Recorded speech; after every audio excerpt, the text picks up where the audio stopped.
আসসালামু আলাইকুম ওয়া রাহমাতুল্লাহি ওয়া বারাকাতুহু।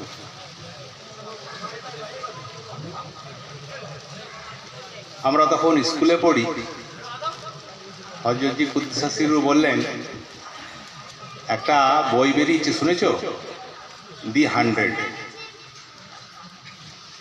তা কি হুজুর, কেন, কি ব্যাপার? বললেন, এই দি 100 বইটা মাইকেল এইচ হান্ট লিখেছেন। ইনি 100 জন মনীষীকে বেছে নিয়েছেন পৃথিবীতে, কিন্তু তাদের মধ্যে সবচেয়ে প্রথম নামটা রেখেছেন হযরত মুহাম্মদ মুস্তাফা সাল্লাল্লাহু আলাইহি সাল্লাম।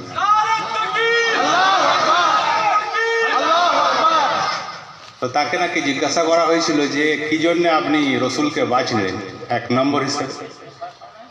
আমি যত মনীষীদের বেছেছি তাদের মধ্যে কিছু সংখ্যক যারা দুনিয়াতে শান্তি পাওয়ার জন্য, দুনিয়াতে সমৃদ্ধশালী হওয়ার জন্য পথ দেখিয়েছেন। কিছু মনীষী শুধু পরকালের ব্যাপারেই পথ দেখিয়েছেন। একমাত্র বিশ্ব নবী, শেষ নবী, দুই জাহানেরই মানুষকে শান্তি এবং মুক্তির পথ দেখিয়েছেন। হযরত জি কুদ্দুস সিররু পণ্ডিতদের নিয়ে একটা বই করেছেন, পণ্ডিতদের সমীক্ষা। তাতে তিনি বিশ্ব নবী, শেষ নবী সম্পর্কে মনীষীদের যে কি মত সেটা তুলে ধরেছেন, তার সঙ্গে নিজেরও কিছু মত যোগ করেছেন। এটা এত একটা কম্প্যাক্ট প্রবন্ধ যে একে বাদ দেওয়া অসম্ভব প্রায়। তবু সময় সংক্ষেপ করার জন্য আমি একটু বাদ দেওয়ার চেষ্টা করেছিলাম। তো আমার হযরত জি নির্দেশ দিলেন একটুও বাদ দেওয়া যাবে না। ইনশাআল্লাহ আমি চেষ্টা করব, দোয়া করুন। আমিন আমিন। পবিত্র কোরআনের ঘোষণা মুহাম্মাদুর রাসূলুল্লাহ, অর্থাৎ মুহাম্মদ আল্লাহর রসুল বা প্রেরিত পুরুষ। তাকে নবীও বলা হয়েছে। নবী অর্থ আল্লাহর সংবাদ বাহক। Annie Besant, professor K S. Ramakrishna Rao প্রমুখ ভিন্ন ধর্মাবলম্বী মনীষীগণ তাকে বলেছেন ইসলামের নবী। তারা এখানে যে ইসলাম শব্দ ব্যবহার করেছেন, এটা হলো ইসলামের প্রচলিত অর্থ। কারণ হযরত মুহাম্মদ যে ধর্ম প্রচার করলেন তাকে সাধারণত লোকে ইসলামই বলে থাকেন, কিন্তু ইসলাম শব্দের আসল অর্থ হলো সৃজন পালনকর্তা বিশ্ব নিয়ন্তার সম্মুখে আত্মসমর্পণ করা বা আল্লাহর বিধান মেনে চলা। এই অর্থে সৃষ্টির প্রাক্কাল থেকেই ইসলামের জন্ম। সূর্য, চন্দ্র, গ্রহ, তারা, পাহাড়, দরিয়া যা কিছু বিশ্ব নিখিলে রয়েছে সবাই আল্লাহর বিধানুযায়ী চলছে। তার বিধান কেউ লঙ্ঘন করতে পারে না। সুতরাং সৃষ্টির প্রত্যেকটি বস্তুরই ধর্ম ইসলাম। আল্লাহ পবিত্র কোরআনের ঘোষণা। তারা কি আল্লাহর দ্বীন বা বিধান ছেড়ে দিয়ে অন্য কিছু অন্বেষণ করছে, অথচ তার সামনে নতি স্বীকার করেছে নভমণ্ডল ও ভূমণ্ডলে যা কিছু রয়েছে সবই, ইচ্ছাই হোক অনিচ্ছাই হোক। চক্ষু দ্বারা দর্শন, কর্ণ দ্বারা শ্রবণ, মুখ দিয়ে আহার পান ইত্যাদি ইত্যাদি হলো বিশ্বনিয়ন্তা আল্লাহর বিধান। এসব বিধান লঙ্ঘন করতে পারে কেউ কি? সবাইকে এসব খোদাই বিধান মেনে চলতে হবে, সে যত বড়ই নাস্তিক খোদাদ্রোহী হোক না কেন। সুতরাং নাস্তিককেও অনিচ্ছা সত্ত্বেও আল্লাহর বিধান মেনে চলতে হচ্ছে। অপর কথায় ইসলাম মেনে নিতে হচ্ছে। এইভাবে সূর্য, চন্দ্র, পাহাড়, দরিয়া, বৃক্ষ, লতা, ভূচর, খেচর সকলেই বিশ্ব নিয়ন্তা আল্লাহর বিধান মেনে নিয়ে ইসলাম মেনে নিয়েছে। তাই বিশ্ব নিখিলের প্রত্যেকেরই ধর্ম ইসলাম। ইসলাম সনাতন ধর্ম। সকল যুগের, সকল দেশের নবীগণ এই ইসলামেরই প্রচার করে এসেছেন। তাই ইসলাম ধর্মের প্রবর্তক হচ্ছেন স্বয়ং আল্লাহ এবং সর্বপ্রথম প্রচারক, সর্বপ্রথম নবী মান্যবর আদম এবং সর্বশেষ প্রচারক এবং শেষ নবী হযরত মুহাম্মদ সাল্লাল্লাহু আলাইহি সাল্লাম। হযরত মুহাম্মদের জীবনচরিত পৃথিবীর বিভিন্ন ভাষায় এত অধিক লিখিত ও প্রকাশিত হয়েছে যে অন্য কেউ মহাপুরুষেরই জীবনচরিত, অন্য কোনো মহাপুরুষেরই জীবনচরিত এত অধিক পরিমাণে লিখিত ও প্রচারিত হয়নি। তবে সকলে তার প্রশংসা করেননি, কেউ কেউ তার নিন্দামন্দও করেছেন। হযরত মুহাম্মদের পরিচয় দিতে গেলে যা সর্বপ্রথমে বলতে হয় তা হচ্ছে তিনি বিশ্ব নবী এবং শেষ নবী। পবিত্র কোরআনে হযরত মুহাম্মদকে বিশ্ব নবী বলা হয়েছে এই কারণেই যে তিনি বিশ্বের সকল জাতি ও সম্প্রদায়ের জন্য আল্লাহ কর্তৃক প্রেরিত হয়েছেন। পূর্বে এক এক নবী এক এক সম্প্রদায়ের জন্যই পৃথিবীতে প্রেরিত হতেন, কিন্তু হযরত মুহাম্মদকে আল্লাহ বিশ্ব নবী ও শেষ নবী করে পাঠালেন।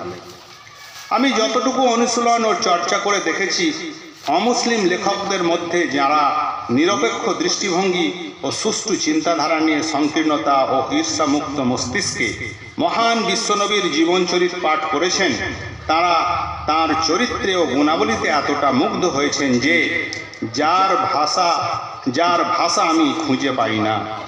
তাদের মধ্যে সর্বপ্রথমে আমি অ্যানি বেসান্তের নাম আনছি। তিনি তার ভাষণে যা বলেছেন তা থেকেই আমি এই পুস্তকে কিছু আলোচনা করব। স্বয়ং অ্যানি বেসান্ত বলছেন, "It is impossible for anyone who studies the life and character of the great prophet of Arabia, who knows how he taught and how he lived, to feel anything but reverence for that mighty prophet, one of the great messenger of the Supreme." অর্থাৎ যিনি আরবের মহান নবীর জীবনচরিত অনুশীলন করেছেন এবং তার শিক্ষা ও জীবনযাপন প্রণালী সম্বন্ধে অবহিত হয়েছেন, তার পক্ষে মহামহিমময় আল্লাহর অন্যতম শ্রেষ্ঠ দূতের সম্বন্ধে শ্রদ্ধা জ্ঞাপন ব্যতীত অন্য কোনরূপ ধারণা করা অসম্ভব।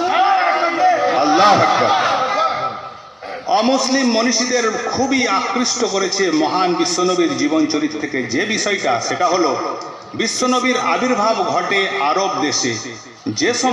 সেই সময়ে আরবের সামাজিক অবস্থা কিরূপ ছিল, আবার সেই অবস্থার পরিবর্তন হলো কিরূপ অদ্ভুত, এই বিষয়টা মিসেস অ্যানি বেসান্তের ভাষণ অবলম্বনে আমরা এখন কিছু আলোচনা করব।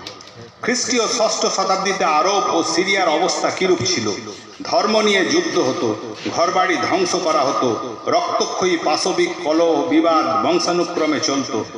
ঘৃণা বিদ্বেষের কারণে মানুষে মানুষে, বংশে বংশে, গোত্রে গোত্রে বিভেদ সৃষ্টি হতো। এমনই নির্দয় ভয়ঙ্কর পৌত্তলিকতা ছিল যে প্রতিমার নামে নরবলি হতো, আর সেই মৃত ব্যক্তির মাংস নিয়ে প্রীতিভোজ হতো। মানুষে মানুষে ভালোবাসার স্থান কেড়ে নিয়েছিল মানুষের পাশবিক আচরণ। দাম্পত্য জীবন ছিল লাম্পট্যে ভরা। সামান্য ক্রোধের কারণেই যুদ্ধ সংঘটিত হতো, যাতে জ্ঞাতি জ্ঞাতিকে নিহত করত, প্রতিবেশী প্রতিবেশীকে নিহত করত। এরূপ খুন, হত্যা, নিষ্ঠুরতা ও পাশবিক আচরণের জ্বলন্ত নরকের মধ্যে একটি শিশুর জন্ম হচ্ছে। অ্যানি বেসান্ত আরও বলেন, পরবর্তীকালে হযরত মুহাম্মদের প্রাথমিক পর্যায়ের জনৈক সহচরের বিবরণ শুনুন। আমরা অজ্ঞতা ও বর্বরতার গভীর গহরে নিমজ্জিত ছিলাম। আমরা প্রতিমার পূজা করতাম। লাম্পট্যময় জীবন ছিল আমাদের। মরার মাংস খেতাম, অশ্লীল কথা বলতাম। প্রতিবেশী ও মানবের প্রতি কর্তব্য ও মনুষ্যত্বের অনুভূতি বলে আমাদের কিছুই ছিল না। আমরা আইন বলে কিছু জানতাম না, জানতাম কেবল জোর যার মুল্লুক তার। এহেন পরিস্থিতিতে আল্লাহ আমাদের মধ্যে এমন একজন মানুষ প্রেরণ করলেন, যার জন্মবৃত্তান্ত, সত্যবাদিতা, সততা ও পূত চরিত্রের কথা আমাদের জানা ছিল।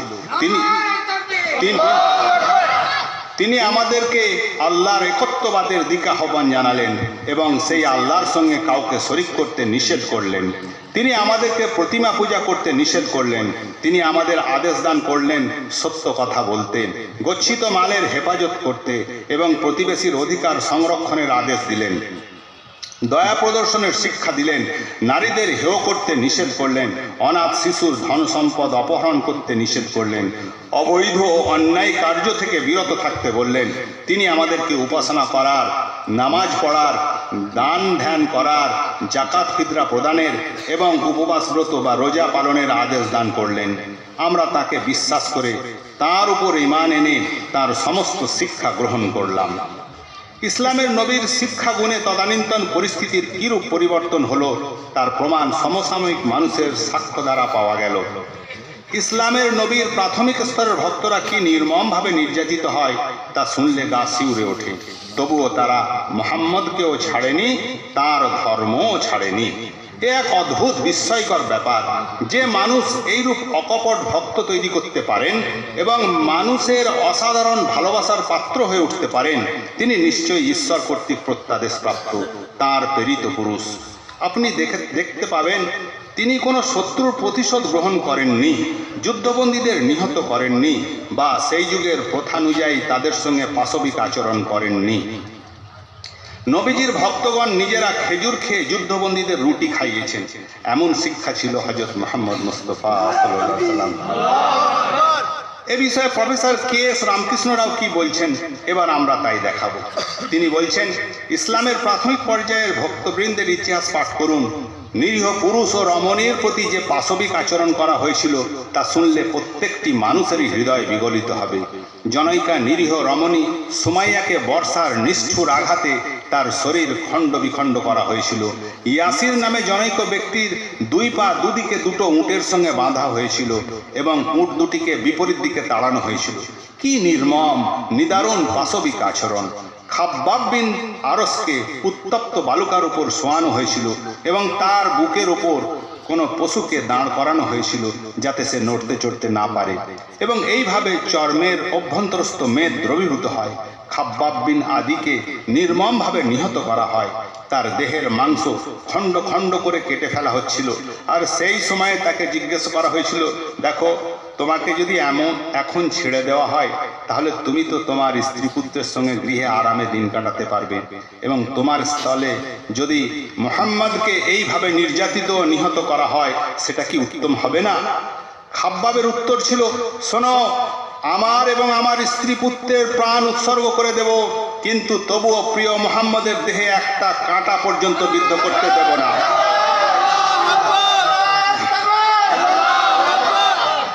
এইরূপ বর্ণনা দিয়ে প্রফেসর রাও বলছেন, স্কোর্স অফ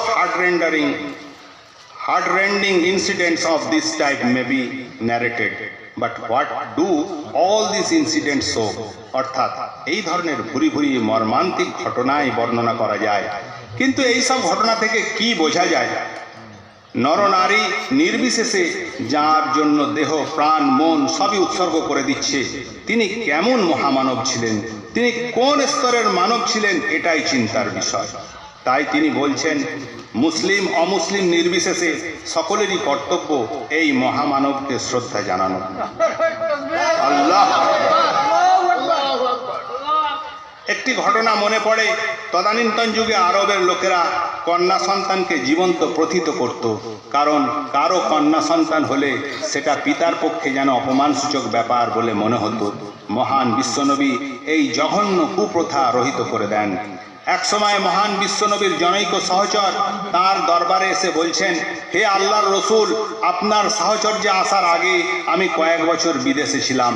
তারপর বাড়িতে ফিরে এসে দেখলাম বাড়িতে এক খুবই সুশ্রী মেয়ে। পত্নীকে জিজ্ঞেস করলাম, মেয়েটি কে? পত্নী বলল, এ তো তোমারই কন্যা সন্তান। এ যখন গর্ভে তখন তুমি বিদেশে চলে গিয়েছিলে। হে আল্লাহর রসুল, তখন আমি তো ক্রোধে ও দুঃখে ফেটে পড়লাম, আমার ঔরসে কন্যা সন্তান জন্ম নিল। যা, আমি পরদিন প্রভাতে পত্নীকে বললাম, মেয়েকে সাজিয়ে দাও, ওকে আমি আত্মীয় বাড়িতে নিয়ে যাব। পত্নী মেয়েকে সরল মনে হৃষ্টচিত্তে বেশ সাজিয়ে দিল। আমি তখন মেয়েকে নিয়ে অনেক দূরে মরুভূমির মাঝখানে গেলাম। মেয়েকে একটু তফাতে বসিয়ে রেখে বালি সরিয়ে সরিয়ে একটি গর্ত খনন করলাম। তারপর মেয়েটিকে সেখানে এনে সেই গর্তের মধ্যে শুইয়ে দিয়ে চতুর্দিক থেকে বালি টেনে টেনে তাকে চাপা দিতে লাগলাম। মেয়েটি জিজ্ঞেস করে, আব্বা, এমন কেন করছো? তখন তাকে এটা বুঝিয়ে রাখি, কচি মাসুম বাচ্চা স্বপ্নেও ভাবেনি যে আমি তাকে ওখানে বালি চাপা দিয়ে পুঁতে রেখে চলে যাব। ওগো আল্লাহর রসুল, আমি যখন বাচ্চার দেহে বালি চাপা দিতে থাকি, আমার জামার আস্তিনে বালি লাগে, তখন আমার কচি বাচ্চার জানে এটা সহ্য হচ্ছিল না যে আব্বার সুন্দর সাদা জামার আস্তিনে ধুলাবালি লাগবে। তাই সে তার কচি হাত দিয়ে আমার আস্তিনের ধুলাবালি ছেড়ে দিচ্ছিল। ওগো আল্লাহর রসুল, আমি কিন্তু এমনই নিষ্ঠুর পিতা, এমনই অমানুষ, আমি যে আমার জানে এতটুকু মায়া মমতা জাগেনি, এই পশু হৃদয়ে এতটুকু দয়াও আসেনি যে আমি সব উপেক্ষা করে সেই কচি বাচ্চাকে বালি চাপা দিয়ে রেখে আসি। ওগো আল্লাহর রসুল, বলো বলো, আমার এ পাপের প্রায়শ্চিত্ত কি হবে? পবিত্র কোরআনের ঘোষণা, আইজাল মাউদাতু সুইলাত বিআইয়ি জামবিন কুতিলাত, সেই মহাবিচার দিবসে যখন আল্লাহ জিজ্ঞেস করবেন ওই মাসুম বাচ্চাকে কোন অপরাধে জ্যান্ত পুঁতেছিলে, তখন কি উত্তর দেব? ও আল্লাহ রসুল, এত বড় গুনাহ আমি করেছি, এ গুনাহ কি মাফ হবে? বলো বলো, আমার অবস্থা কি হবে? এইভাবে ওই নবী সহচর হাও হাও করে কাঁদছেন আর ওই পাপের প্রতিকার মাংছেন। প্রিয় শ্রোতা, বলুন, আরবের অমানুষকে মানুষ করলো কে? সেই মহামানবের নিন্দামন্দ সমালোচনা অমানুষ ছাড়া কেউ করতে পারে কি? আরবের সেই অমানুষদের ভেতরে অদ্ভুত ঈমান, খোদাভীতি, বিস্ময়কর রসুল প্রেম কে পয়দা করলো? কার শিক্ষার গুণে, কার সাহচর্যে থেকে অমানুষ সত্যিকার মানুষে পরিণত হলো? হযরত বিশ্বনবীর যুগের দু একটি ঘটনা পাওয়া যায় যে এক সময় জনৈকা রমণী ব্যভিচারের ফলে গর্ভবতী হয়। তখন সে অনুতপ্ত হয়ে এ পাপের প্রায়শ্চিত্ত করার মানসে হযরত বিশ্বনবীর নিকটে এসে স্বীয় অপরাধ স্বীকার করে। হযরত তাকে বললেন, তুমি সন্তান প্রসবের পরে এসো। সে তাই পুনরায় সন্তান প্রসবের পরে এলো। হযরতের নিকটে পূর্বেকার ঘটনা শুনিয়ে তার পাপের প্রতিকার চাইল। হযরত বললেন, শিশুর স্তন্যপান পরিত্যাগের পরে তুমি এসো। রমণীটি তাই করেছিল। দেখুন, এখানে আইন, আদালত, পুলিশ, দারোগার কোনো প্রশ্নই আসছে না। আসামি স্বয়ং বিচারকের সামনে হাজির হয়ে স্বীয় পাপের দণ্ডাজ্ঞা প্রার্থনা করছে। এটাই ভাববার বিষয় যে হযরত বিশ্বনবী এমন কোন মহামন্ত্রে মানুষকে দীক্ষা দান করেছিলেন যে আসামির বিরুদ্ধে গ্রেপ্তারির পরোয়ানা জারি করতে হলো না, পুলিশকেও যেতে হলো না। একজন দুর্বল চেতা রমণী তার কৃত পাপের ইসলামী দণ্ড সম্বন্ধে সবিশেষ অবহিত থেকেও বারে বারে স্বীয় পাপের প্রতিকার মাংছে।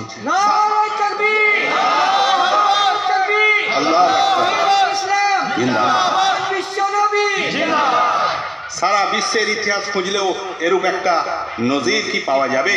কিন্তু হযরত বিশ্বনবীর যুগে এরূপ ঘটনা আরও ঘটেছে।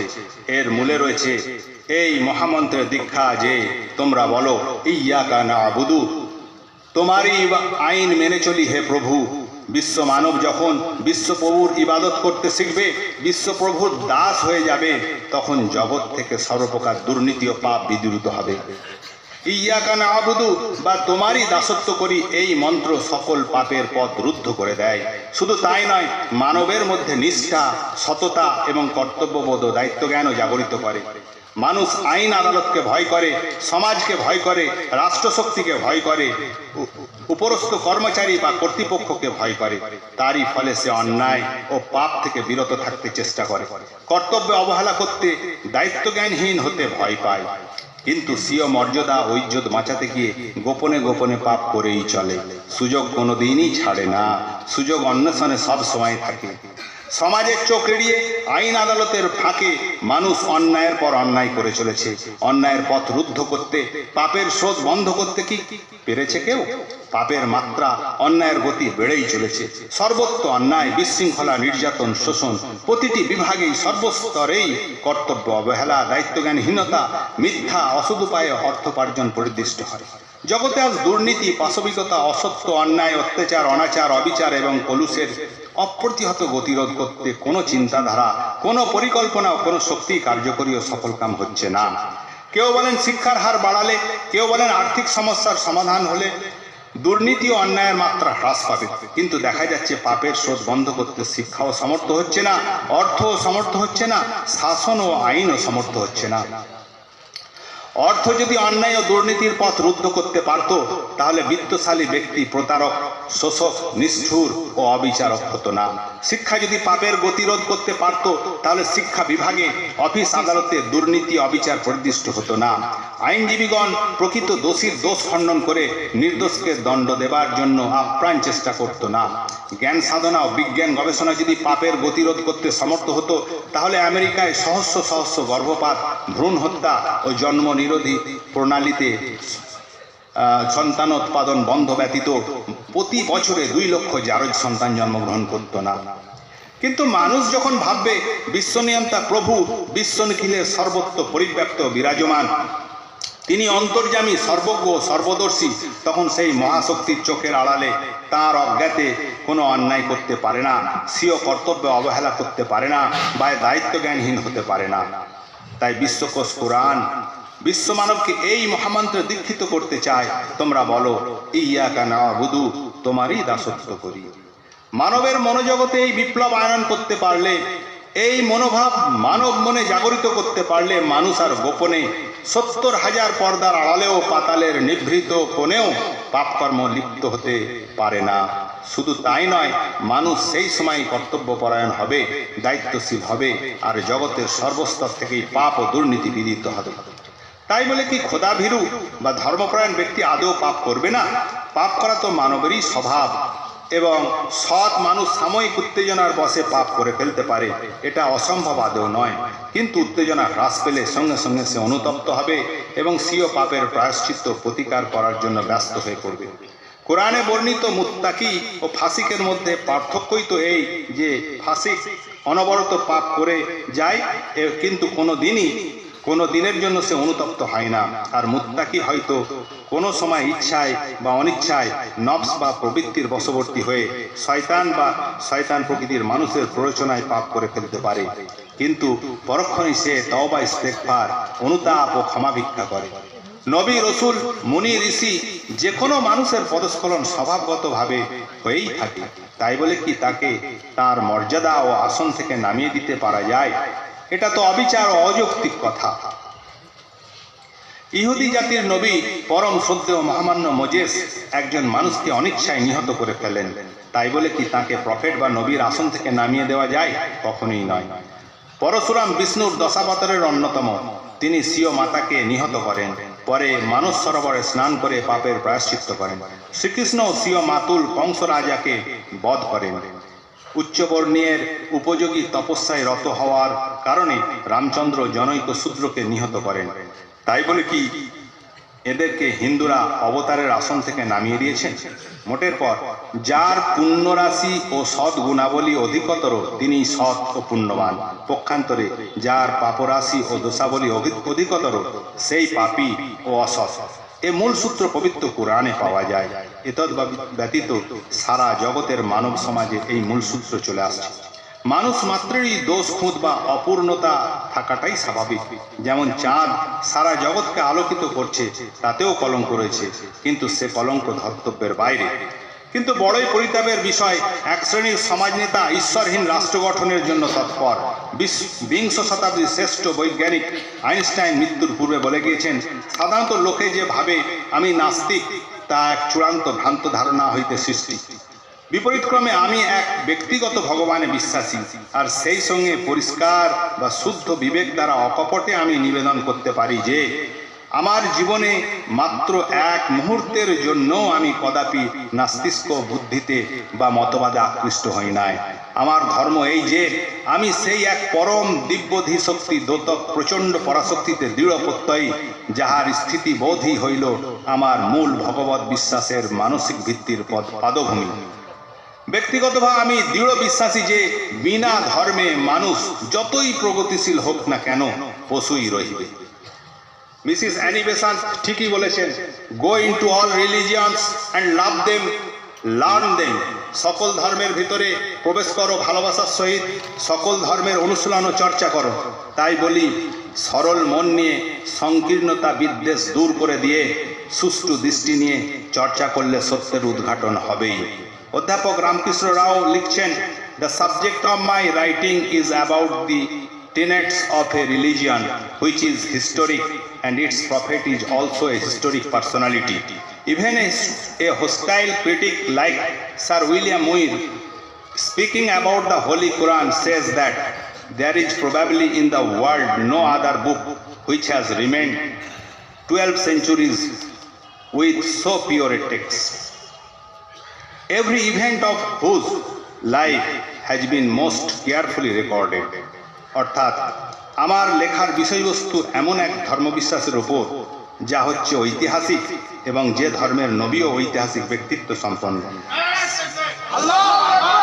স্যার উইলিয়াম মুইরের ন্যায় একজন বিরোধী সমালোচকও কোরআন সম্বন্ধে কথা স্বীকার করতে হয়েছে যে পৃথিবীর বুকে একমাত্র কোরআনই আজ 1200 বছর অবিকৃত হয়ে রয়েছে,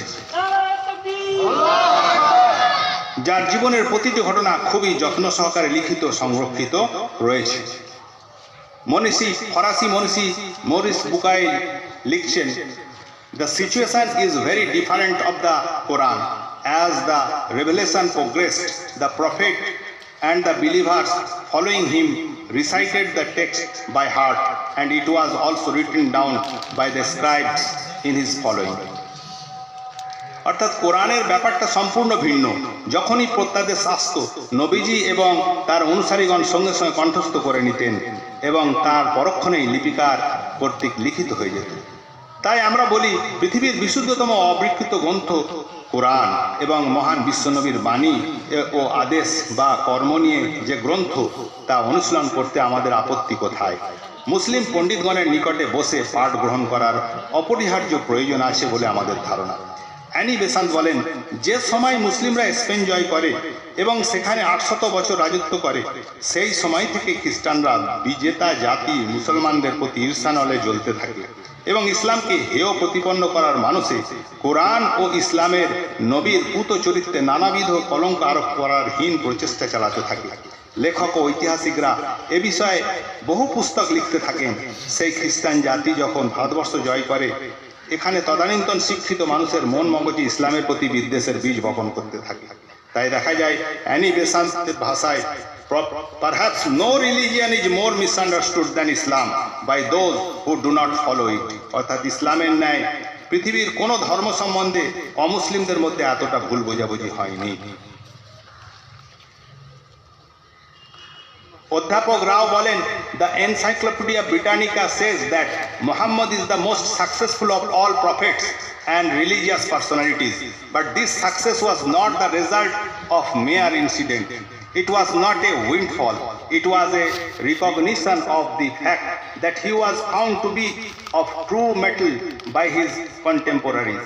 It was the result of his admirable and all-compelling personality. অর্থাৎ এনসাইক্লোপিডিয়া ব্রিটানিকাতেও রয়েছে, মোহাম্মদ সকল নবী ও ধর্মীয় নেতাদের মধ্যে সর্বাপেক্ষা অধিক সফলকাম হয়েছেন, কিন্তু এই সাফল্য হঠাৎ ধপ করে ঘটেনি, ঝড়ে কুড়িয়ে পাওয়া দ্রব্যের মতো নয়। তবে বেশ বুঝতে পারা যায় মোহাম্মদ তার সমসাময়িক ব্যক্তিগণের নিকটে একজন অকপট সত্যের পূজারী ছিলেন। তার সাফল্যের পিছনে তার সর্বজন স্বীকৃত প্রশংসনীয় ব্যক্তিত্ব। পবিত্র কোরআনের ঘোষণা, তোমাদের জন্য আল্লাহ রসুলের মধ্যে উত্তম আদর্শ রয়েছে। তাই প্রফেসর রামকৃষ্ণ রাও কি সুন্দরই না বলেছেন, perfect model for human life, the personality of Muhammad, it is most difficult to get into the whole truth of it. Only a glimpse of it I can catch.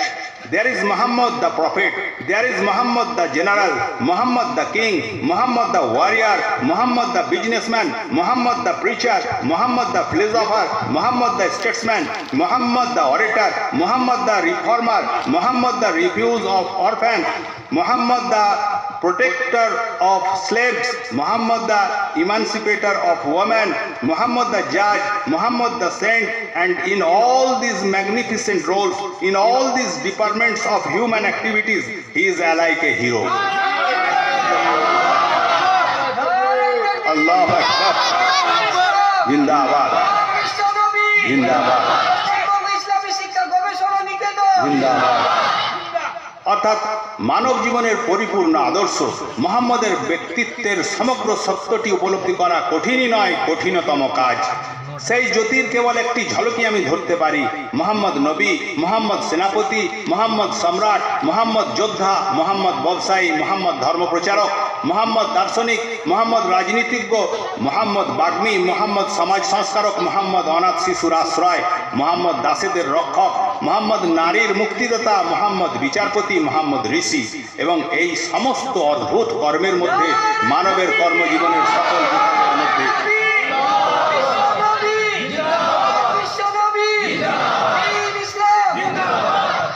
Mohammad নবী, প্রফেসর রাও পুনরায় বলছেন, he had not studied philosophy in the school of Athens or Rome, Persia, India or China, yet he could proclaim the highest truth of eternal value to mankind.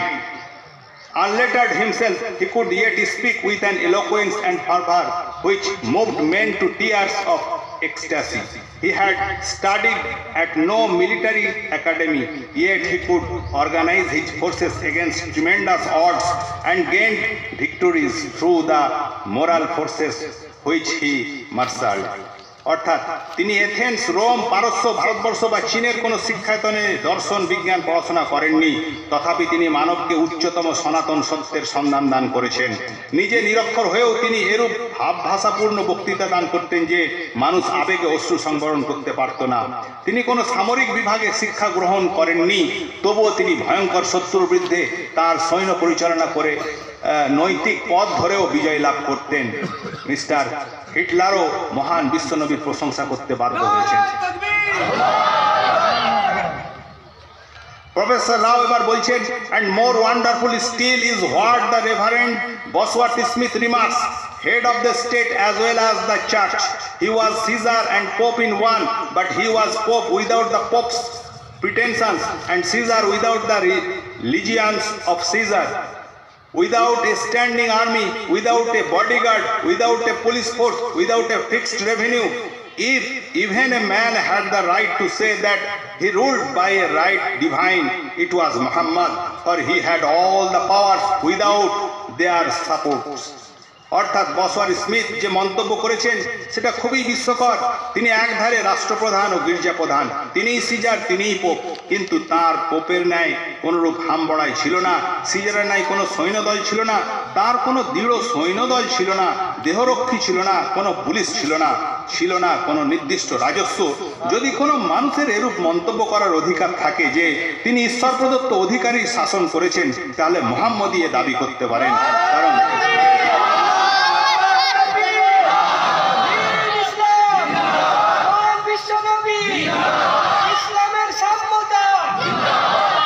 কারণ তার সকল প্রকার ক্ষমতাই ছিল, কিন্তু সাজ সরঞ্জাম কিছুই ছিল না। পূর্বেই বলা হয়েছে মহান বিশ্বনবীর চরিত্রের একটা দিকই অমুসলিম মনীষীদের খুবই আকৃষ্ট করেছে, যে যখন তার আবির্ভাব ঘটে তখন আরবের অবস্থা কিরূপ ছিল এবং তার শিক্ষা দীক্ষায় তার সহচর্যে তদানীন্তন মানুষের কিরূপ অদ্ভুত পরিবর্তন ঘটল। প্রফেসর রাও তাই বলছেন, Mohammad the greatest, if for instance greatness consists in the purification of a nation steeped in barbarism and immersed in absolute moral darkness, that dynamic personality who has transformed, refined and uplifted an entire nation sunk low as the Arabs were and made them the torch bearers of civilization and learning, has every claim to that greatness. অর্থাৎ মুহাম্মদই শ্রেষ্ঠ। বর্বরতা এবং নৈতিকতার গাঢ় অন্ধকারে নিমজ্জিত ধরুন একটা জাতিকে যদি উন্নত চরিত্রের মানুষ রূপে গড়ে তোলার মধ্যে মানবের শ্রেষ্ঠত্ব নিহিত থাকে, তাহলে ওই তেজোদ্দীপ্ত ব্যক্তিত্ব আরবের ন্যায় অধঃপতিত একটা গোটা জাতিকে যদি পরিশোধিত, পরিমার্জিত, উন্নত করে এবং তাদেরকে সভ্যতা ও শিক্ষার আলোকবর্তিকা রূপে গড়ে তোলেন, সেই মহাপুরুষেরই সেই শ্রেষ্ঠত্বের যোদ্ধার দাবি আছে।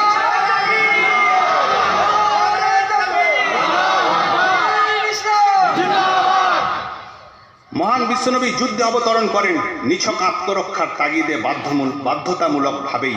তিনি যে কেবল সমাজ সংস্কারই করেছেন তা নয়, তিনি যুদ্ধক্ষেত্রকেও কিভাবে পরিমার্জিত করেছেন প্রফেসর রাও তাও বলেছেন। In an age of barbarism the battlefield itself was humanised and strict instructions were issued not to embezzle, not to cheat, not to break trust, not to mutilate, not to kill a minor child or a woman or an old man, not to hew down dead palm, nor burn it, not to cut down a fruit tree, not to molest monks and persons engaged in worship. His own treatment of his bitterest enemies was the noblest example of his followers. অর্থাৎ একটা বর্বরতার যুগে যুদ্ধক্ষেত্রকেও পরিমার্জিত করা হয়েছিল এবং খুব কড়া নির্দেশ দেওয়া হয়েছিল অপরের দ্রব্য জবরদখল না করার জন্য, প্রতারণা না করার জন্য, অঙ্গীকার বা চুক্তিভঙ্গ না করার জন্য, কোনো মানুষকে বিকলাঙ্গ না করার জন্য, নাবালক শিশু বা নারী বা বৃদ্ধ লোককে নিহত না করার জন্য, খেজুর বৃক্ষ কর্তৃত্ব বা দগ্ধীভূত না করার জন্য, ফলের গাছ না কাটার জন্য, মঠধারী বা উপাসনারত কোনো ব্যক্তিকে নির্যাতিত না করার জন্য, প্রাণের শত্রুদের সহিত তার ব্যবহার তার অনুসারীগণের জন্য উদারতম দৃষ্টান্ত। প্রফেসর রাও পুনরায় বলছেন, অত্যাশ্চর্য ঘটনা হচ্ছে, বহু যুদ্ধই হলো, সকল যুদ্ধেই সফলতা বিজয় লাভ হলো, এবার সর্বশেষে মক্কা বিজয় হলো, কিন্তু এক বিন্দু রক্তপাত হলো না। মহান বিশ্বনবী, যিনি ছিলেন অনাথ শিশু, দরিদ্র, নির্যাতিত, মক্কা থেকে বিতাড়িত, আশ্রয় হারা, এখন তিনি মক্কা মদিনার সম্রাট। 10,000 বর্গমাইল এক ভূখণ্ড তার পদতলে, ক্ষমতার উচ্চতম শৃঙ্গে আরূঢ়। By the laws of war, he could have justly avenged all the cruelties inflicted on him and his people. অর্থাৎ যে নির্দয় আচরণ তার উপর এবং তার সহচরবৃন্দের উপর করা হয়েছিল, তিনি যুদ্ধনীতি অনুযায়ী ন্যায়সঙ্গতভাবেই তার প্রতিশোধ গ্রহণ করতে পারতেন, কিন্তু তিনি সেদিন ক্ষমা করলেন সমস্ত শত্রুদের। Muhammad's heart overflowed with the milk of love and kindness as he declared, "This day there is no reproof against you and you all free, you are all free." অর্থাৎ মুহাম্মদের হৃদয় করুণা ও প্রেম রসে আপ্লুত হলো। তারপর তিনি ঘোষণা করলেন, আজ তোমাদের থেকে কোনো রূপ প্রতিশোধ নেওয়া হবে না, যাও তোমরা সকলেই মুক্ত। মহান বিশ্বনবী এবং তার সহচরবৃন্দের উপর 22 বছর ধরে যারা নির্মম অকথ্য নির্যাতন চালিয়েছিল, তাদের সঙ্গে তিনি আজ কি ব্যবহার করছেন সে সম্বন্ধে প্রসিদ্ধ ঐতিহাসিক এডওয়ার্ড গিবন কি মন্তব্য করছেন দেখুন। All the height of his temporal power, Muhammad forgave even his most deadly enemies.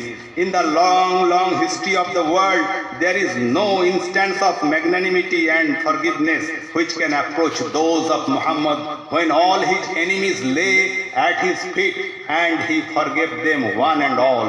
The surrender of Makkah offered him ample opportunities of revenge. The haughty chiefs who had sought to destroy his religion, who had persecuted its adherents and all treated and attempt to murder him, were now completely in his power. What can you expect at my hands? He asked them mercy, O generous brother and nephew. They besought him.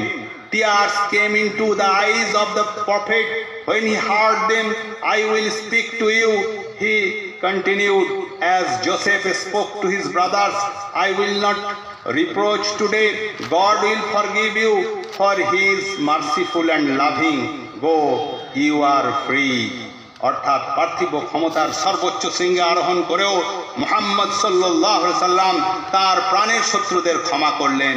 পৃথিবীর যুগ যুগের ইতিহাসে মুহাম্মদের ক্ষমা ও মহানুভবতার এরূপ দৃষ্টান্ত আর দেখা যায় না।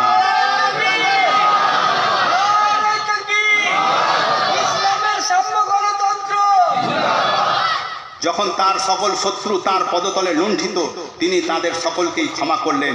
মক্কাবাসী আত্মসমর্পণ করল, তখন প্রতিশোধ গ্রহণের সুবর্ণ সুযোগ ছিল।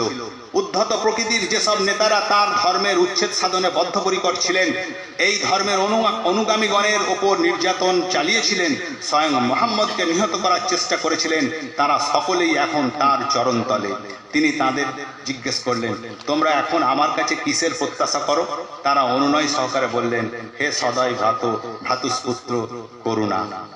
নবীজির নয়ন অশ্রু প্লাবিত হলো। তিনি বললেন, প্রফেট জোসেফ অর্থাৎ ইউসুফ নবী তার ভাইদের যা বলেছিলেন, আজ আমি তাই তোমাদের বলবো।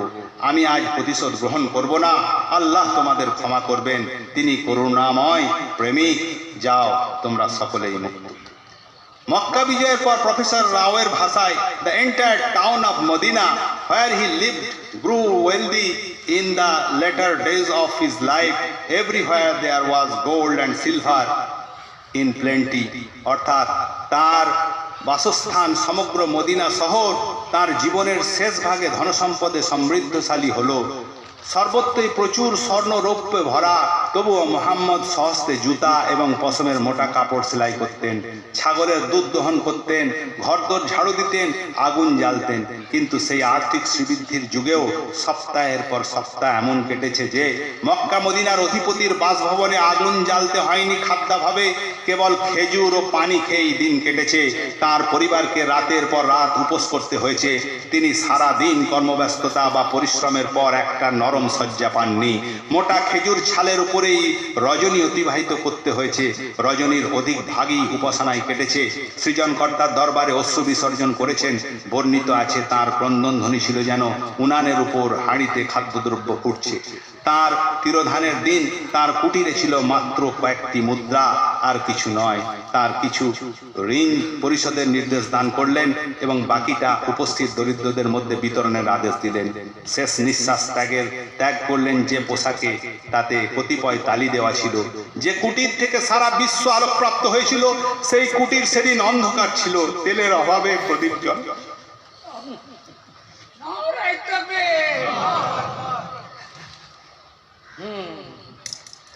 পুনরায় প্রফেসর রামকৃষ্ণ রাও বলেন, Mohammad the greatest, if greatness of purpose, smallness of means and outstanding results are three criteria of human genius, who could dare to compare any great man in modern history with Muhammad?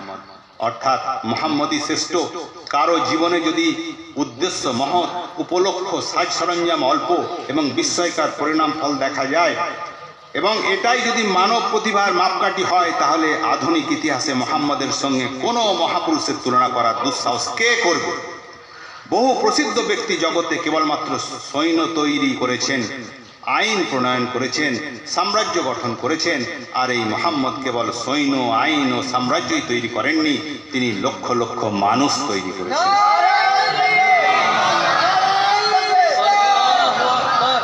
তিনি দার্শনিক, বাগ্মী, ঈশ্বরীয় তত্ত্ববাহক, আইন প্রণেতা, যোদ্ধা, চিন্তানায়ক। মানবের শ্রেষ্ঠত্বের বিচার করার যত মানদণ্ড আছে, তাই দিয়ে বিচার করলে তার চেয়ে শ্রেষ্ঠ আর কে হতে পারেন?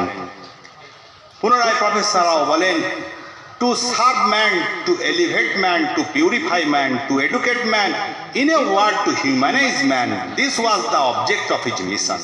তার মিশনের লক্ষ্য ছিল মানবের সেবা করা, মানবকে উন্নত চরিত্রে তৈরি করা, মানুষকে পবিত্র তৈরি করা, মানুষকে শিক্ষিত করা, এক কথায় মানুষকে সত্যিকার মানুষ রূপে গড়ে তোলা। What were the titles he assumed? Only two: servant of God and his messenger. Servant first and then a messenger. Looking at the circumstances of all of the time and the unbounded reverence of his followers, says a Western writer, the most miraculous thing about Muhammad is that he never claimed the power of working miracles. He would plainly say that he was a man like others. He had no treasures of earth or heaven, nor did he claim to know the secrets that lie in the womb of future. অর্থাৎ এত সত্ত্বেও, সব কিছু হওয়া সত্ত্বেও মোহাম্মদ কি উপাধি ধারণ করেছিলেন? মাত্র দুটি। এক হচ্ছে ঈশ্বরের দাস এবং তার বাণীবাহক। প্রথমে দাস, তারপর তার বাণীবাহক। সেই যুগের অবস্থা তার ভক্তবৃন্দের অপরিসীম শ্রদ্ধার প্রতি লক্ষ্য করে জনৈক পাশ্চাত্য লেখক মন্তব্য করছেন, মুহাম্মদের সর্বাপেক্ষা অধিক অলৌকিক কাণ্ড হচ্ছে যে তিনি কখনো অলৌকিক কাণ্ড সংঘটিত করার দাবি করেননি। তিনি পরিষ্কার বলতেন, তিনি অন্যান্য সকলের ন্যায় একজন মানুষ মাত্র। তিনি স্বর্গমর্তের কোষাধ্যক্ষ নন। তিনি ভবিষ্যৎ জানার কোনো রূপ দাবি করতেন না। প্রফেসর রাও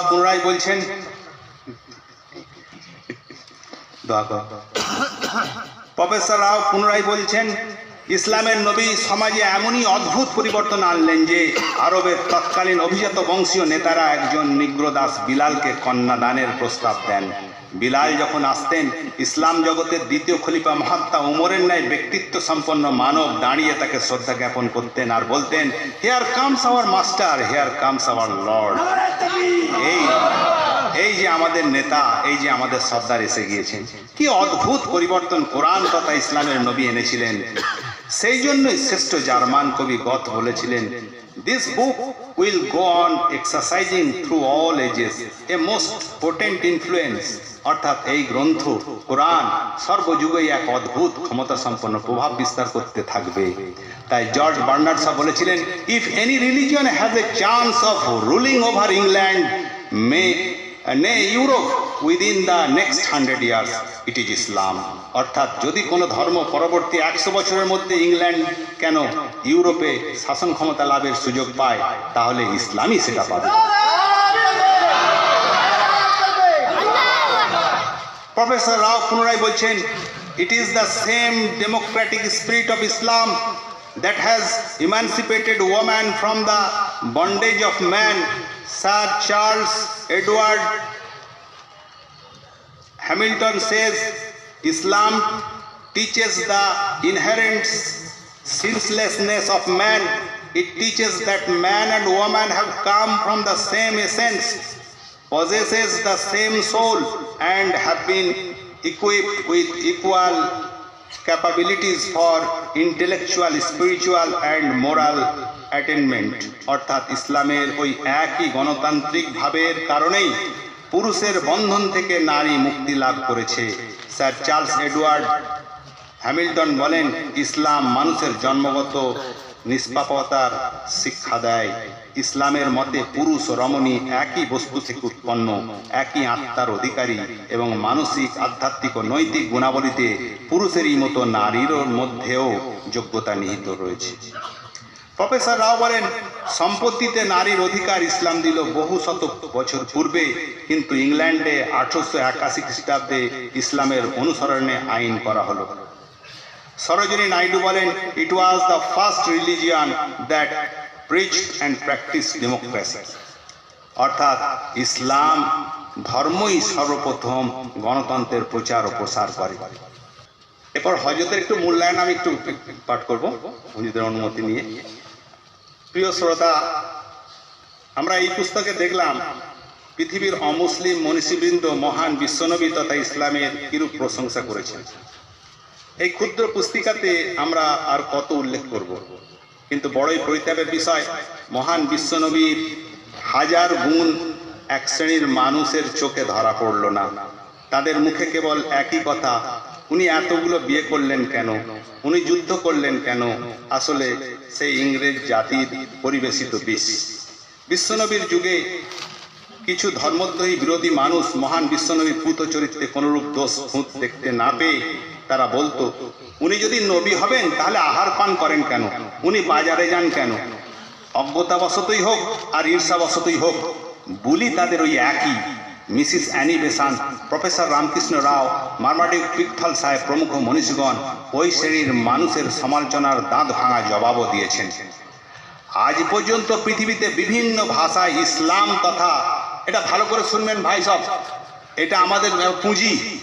আজ পর্যন্ত পৃথিবীতে বিভিন্ন ভাষায় ইসলাম তথা মহান বিশ্বনবীর বিরুদ্ধে বহু পুস্তক প্রকাশিত হয়েছে, কিন্তু পৃথিবীর কোন রাষ্ট্রের মুসলমানরা অন্য ধর্মাবলম্বী মানুষের ধর্মীয় নেতা বা নবীর বিরুদ্ধে কোনো পুস্তক প্রকাশ করা তো দূরের কথা, তাদের বিরুদ্ধে কোনরূপ নিন্দামন্দ করেননি।